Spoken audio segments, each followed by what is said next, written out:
జై శ్రీరామ్. నమస్కారం అండి. 2025 నవంబర్ మాసంలో వృశ్చిక రాశి వాళ్ళ మాస ఫలితాంశాలు ఎలా ఉన్నాయో తెలుసుకుంటూ వెళ్దాం. నేను మీ ఆచార్య మహేష్. ఈ ఒక 2025 నవంబర్ మాసంలో ఏ గ్రహాలు ఎక్కడెక్కడ అంటే ఏ రాశిలో సంచారం చేస్తున్నారు అని సూచించే జాతక చక్రం సేమ్ మనం పుట్టిన సమయం ఏదైతే ఉంటుందో మనం భూమికి వచ్చినప్పుడు ఆ ఒక సమయానికి ఏ గ్రహాలు ఎక్కడెక్కడ ఉన్నప్పుడు మనం పుట్టాము, ఏ నక్షత్రాల మీద వాళ్ళు సంచారం చేసేటప్పుడు మనం పుట్టాము, అలానే ఒక్కొక్క రాశికి ఎన్ని అష్టకొర్గ బిందులు ఇచ్చారు, ఇవన్నీ కూడా మనము ఈ యొక్క జాతక చక్రం నుంచే మనం తెలుసుకుంటూ ఉంటాం. సో అదేదైనా ఉండొచ్చు. 2025 నవంబర్ మాసంలో శని మీనరాశిలో సంచారం అయితే ఆయన వక్రించారు.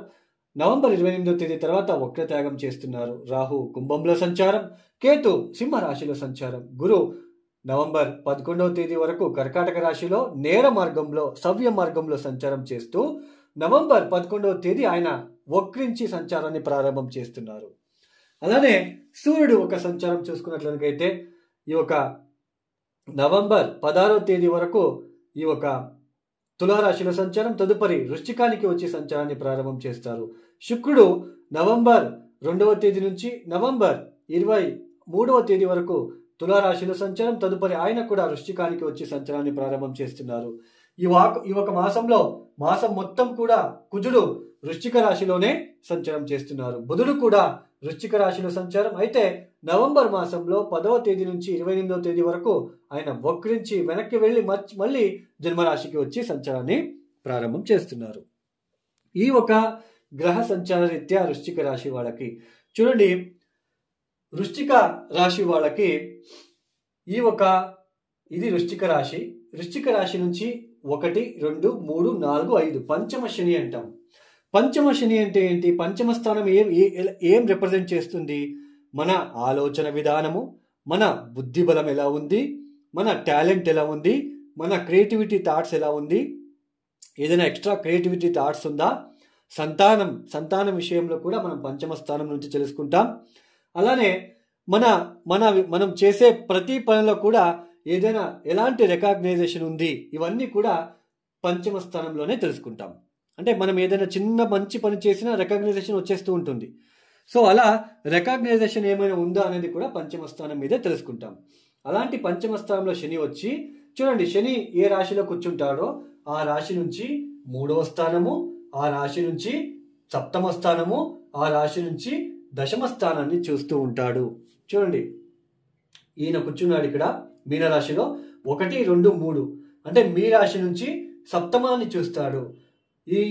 ఇక్కడ శని మీనరాశిలో కూర్చున్నాడు, ఈ రాశి నుంచి 7ని చూస్తాడు. అంటే మీ రాశి నుంచి లాభాన్ని చూస్తాడు. అంటే ఇక్కడ శని ఇక్కడ కూర్చున్నాడు, ఈ రాశి నుంచి దశమాన్ని చూస్తాడు. అంటే మీ రాశి నుంచి ద్వితీయ స్థానం అవుతుంది. అంటే ఈ ప్లేస్ మీద శని యొక్క ప్రభావం అనేది ఎక్కువగా ఉంటుంది. ఈ పంచమ స్థానంలో శని అయితే వచ్చాడు, పంచమ శని మంచిది కాదు. ఎందుకు మంచిది కాదు?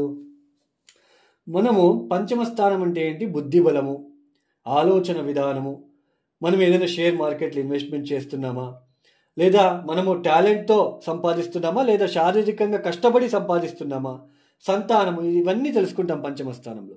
అలాంటి పంచమ స్థానంలో కర్మకారకుడు శని వచ్చినప్పుడు చూడండి, ఇన్వెస్ట్మెంట్ చేయాలి అనే ఆశ పెరగడము, షేర్ మార్కెట్లు, జూజులు, బెట్టింగ్లు ఆడాలి అని ఆశపడము, అలా ఆశ పెరిగి ఎక్కువ డబ్బులు సంపాదించాలని వెళ్ళి ధన నష్టము, ద్వితీయాన్ని చూస్తాడు, ధన నష్టము కలిగిస్తాడు.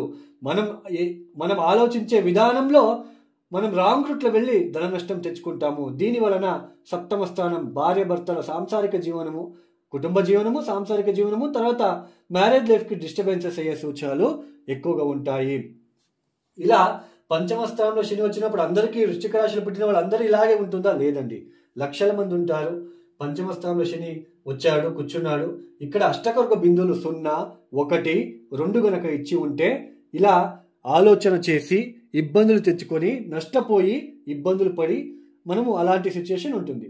అలానే 4, 5, 6 గనక అష్టకొర్గ బిందులు ఇచ్చి ఉంటే మనం ఇన్వెస్ట్మెంట్ అట్లాంటి థాట్స్ వచ్చినా చేయము. ఎందుకంటే శని బలిష్టంగా ఉన్నాడు కాబట్టి. సో ఇది అండి, దీన్ని తెలుసుకోవాలి మనము. అలానే పంచమ స్థానం మీద గురు దృష్టి ఉంది. ఇప్పుడు గురు కర్కాటక రాశిలోకి వచ్చాడు. అయితే ఈ ఒక నవంబర్ 11వ తేదీ తర్వాత వక్రించబోతున్నారు. చూడండి, నేను ఏ తప్పు చేశాను అని మీకు ఇప్పుడు సఫర్ అవుతుంది. నవంబర్ 11వ తేదీ తర్వాత సఫరింగ్ పెరగడము, టెన్షన్ పెరగడము, హైయర్ ఎడ్యుకేషన్ చేసే వాళ్ళకి ఎక్కువ ఒత్తిడులకి గురి అవ్వడము, ఇలాంటివన్నీ ఉంటాయి. అయితే ఈ ఫారిన్ ట్రావెల్ చేసే వాళ్ళకి ఇది చాలా సూక్తమైన సమయము. ఫారిన్ ట్రావెల్ ఇవన్నీ కూడా మీకు కలిసి వస్తుందనే చెప్పుకోవచ్చు.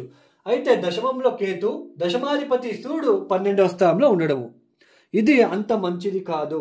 దశమాధిపతి ఎప్పుడు 12వ స్థానంలో ఉన్నప్పుడు వృత్తిలో వ్యాపారాల్లో అభివృద్ధిదాయకంగా ఉండలేకపోవడము, వృత్తిలో అంటే చేసే ఉద్యోగంలో చాలా స్ట్రెస్ ఉంటుంది, ఉద్యోగం కోల్పోవడము, ఇలాంటివన్నీ ఎక్కువగా ఉంటాయి. అందులోన కుజుడు జన్మరాశిలో ఉండడము అంత మంచిది కాదు. లేనిపోని కోపము, స్ట్రెస్ పెరగడము, ఎవరైనా మిమ్మల్ని పలకరిస్తే చాలు ఈ సమయంలో కోపం పెరిగిపోతూ ఉంటుంది, ఇలాంటివన్నీ ఉంటాయి. సో జాగ్రత్తలో ఉండే ప్రయత్నం చేయండి. మీ ఆలోచన విధానం కరెక్ట్గా ఉంటే బాగుంది. అందుకే పంచమ స్థానం మీద శని, పంచమ స్థానంలో శని వచ్చినప్పుడు అవన్నీ కూడా మీరు రాంగ్ ఇన్వెస్ట్మెంట్ చేసి ఎక్కువ డబ్బులు సంపాదించాలని వెళ్ళి డబ్బులు నష్టం పోయే వాళ్ళే ఎక్కువగా ఉంటారు, బికాస్ ఆఫ్ పంచమ స్థానంలో శని ఉండడం. బట్ అష్టకర్క బిందులు చూసుకోవాలి. అలానే ప్రేమికుల మధ్య ఇబ్బందులు, మీరు చేసే వృత్తి వ్యాపారంలో కావచ్చు, ఇంట్లో కావచ్చు, రికగ్నైజేషన్ కోల్పోతూ ఉంటారు. రికగ్నైజేషన్ ఉండదు, సాంసారిక జీవితంలో కూడా రికగ్నైజేషన్ ఉండదు. నువ్వేం సంపాదిస్తున్నావని అంటారు భార్య, లేదా మీ భర్త మిమ్మల్ని ఇబ్బంది పెడుతూ ఉంటాడు, లేకపోతే మిమ్మల్ని ఏదో స్ట్రెస్కి గురి చేస్తూ ఉంటాడు. ఇలాంటివన్నీ ఎక్కువగా ఉంటాయి. ఉద్యోగంలో ఇబ్బందులు, కొంచెం స్ట్రెస్ పెరిగిపోతూ ఉంటుంది. తర్వాత విద్యార్థులు కూడా చదువుల పట్ల ఎక్కువ కాన్సన్ట్రేషన్ చేయవలసిన ప్రమేయం ఏర్పడుతూ ఉంటుంది. ఈ వృశ్చిక రాశి వాళ్ళు చూడండి, దక్షిణామూర్తి ఆరాధన, ఈశ్వర ఆరాధన, గురు శనిలో కలిశారు. గురు దృష్టి శని మీద ఉంటుంది కాబట్టి దక్షిణామూర్తి, మృత్యుంజయ మహామంత్రం చదువుకోవడము, అలానే ప్రతిరోజు సూర్య నమస్కారము, ఆదిత్య హృదయం చేసుకున్నట్లా మీకు మంచిగా ఉంటుంది. ఈ వృశ్చిక రాశి వాళ్ళు పరిహారాలు చేసుకుంటారని భావిస్తూ, ఇక ఎవరికైనా ఆస్ట్రాలజీ కన్సల్టేషన్ కావాలనుకుంటే డిస్ప్లే అవుతున్న నెంబర్కి నేరుగా కాల్ చేయండి. ఇక ఈ వీడియోని క్లోజ్ చేస్తున్నాను. సర్వే జనో సుఖినో భవంతు. ధన్యవాదములు. జై శ్రీరామ్.